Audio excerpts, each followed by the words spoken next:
guys, Harry Thomas here, and welcome to my very first tag video. That's right, my YouTuber friend and longtime pal Jay Vaters, who's one of the greatest freaking YouTube movie reviewers ever, by the way. Please sub to him. This is my shout out to him. His knowledge on film is universal, and he's wonderfully entertaining as well as informative, and I just love how he gestures and expresses his thoughts on movies with his hands, just like I and Jeremy Jordan's tend to, and he tagged me as well as my other YouTube pals Ryan O'Toole and Sean Chandler talks about in his tag video on killer flicks. So I have my 14 questions right here. So without further ado, I shall answer these questions. So without further ado, I shall answer these awesome questions honestly on killer flicks, since I am a horror buff just like Jay, so this should be a piece of cake. Question 1. Who is your favourite vampire character? Edward from Twilight. I'm just kidding, guys. I got you there.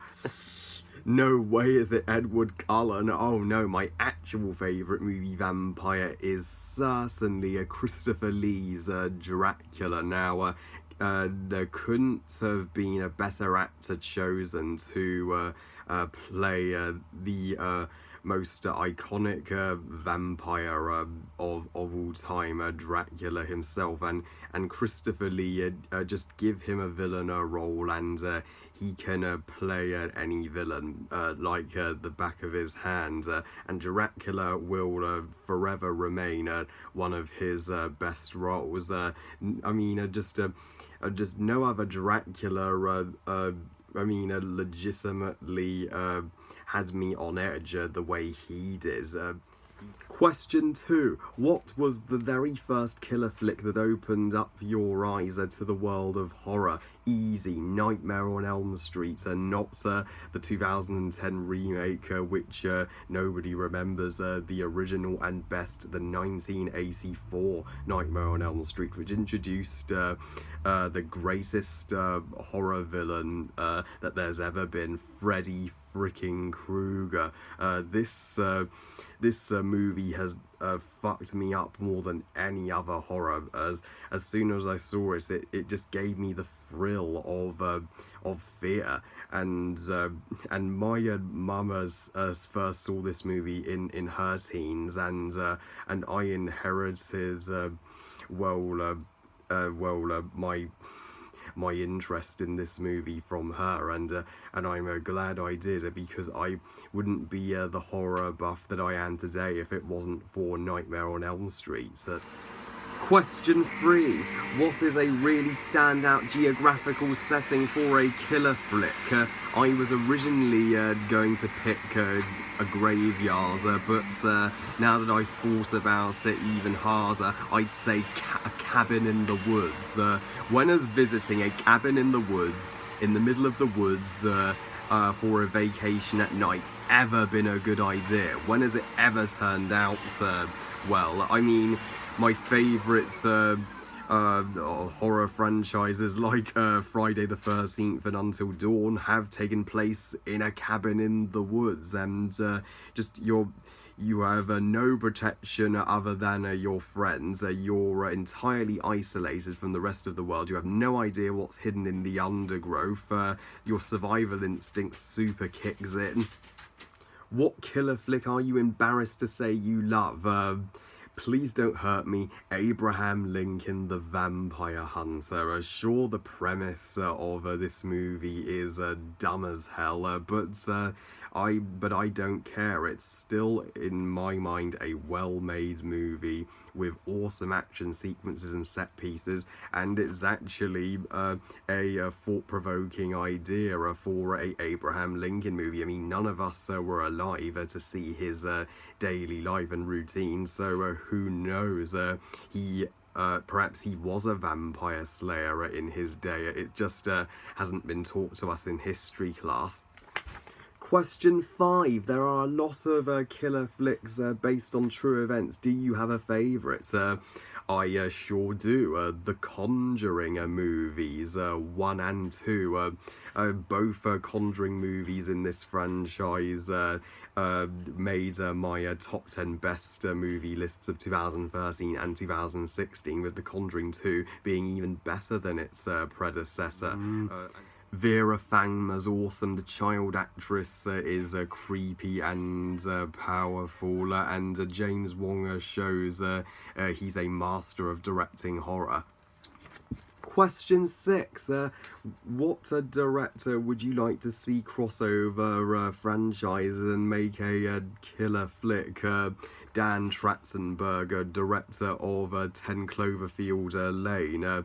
I thought the original Cloverfield was just okay, and of course you have the latest Cloverfield movie on Netflix, which I still have yet to check out. But what Dan Trachtenberg did with 10 Cloverfield Lane, he achieved something amazing with 10 Cloverfield Lane in the direction he took it. It was a far more of a drama and character study rather than a big action spectacle. Which I would love to see him attempt that with multiple killer flick franchises, not just Cloverfield.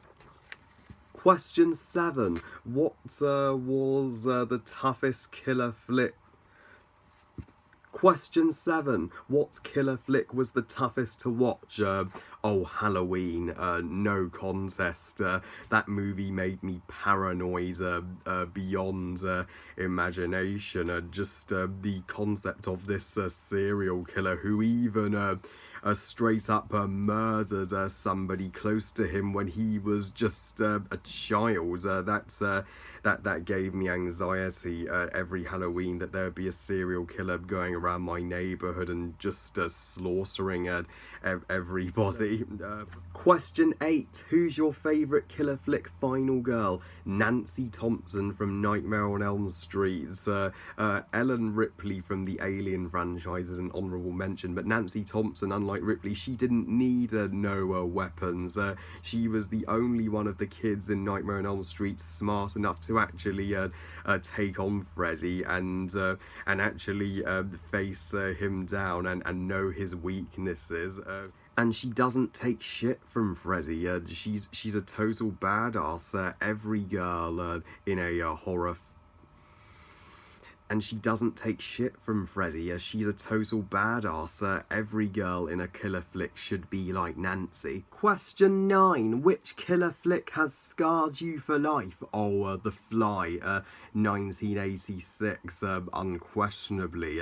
This movie will leave mental scars in your head and may put you off horror for a while emotionally, because the ending of this movie is just devastating and heart-wrenching when she is forced to shoot the love of her life, who is literally transformed into a mutant hybrid of a human / fly, and just watching this dude deteriorate into this huge fly that will traumatize moviegoers universally. I still love The Fly. It's a masterpiece of horror for sure, but man, is it hard to watch. Question 10. Which killer flick has the most killer soundtrack? Alien. I could listen to this ominous and haunting soundtrack all day. It scares the pants off me, and it heightens the tension whenever the xenomorph nears. In fact, the soundtracks for Alien, Aliens, and Alien Covenant are mesmerizingly great. Question 11. What is the single greatest kill in a killer flick? Predictable choice, I know, but the chest burster from Alien. This is the most shocking death scene I have ever seen in a movie, and it's made me beg for a xenomorph to suck my face off instead of burst out of my chest. That scene right there puts Ridley Scott's Alien on the map. Question 12. What do you think is the best performance in a killer flick? Oh, it would have to be Jack Nicholson from The Shining. The Shining is one of the most flawless movies ever to be made, we all know, and Jack Nicholson made that happen.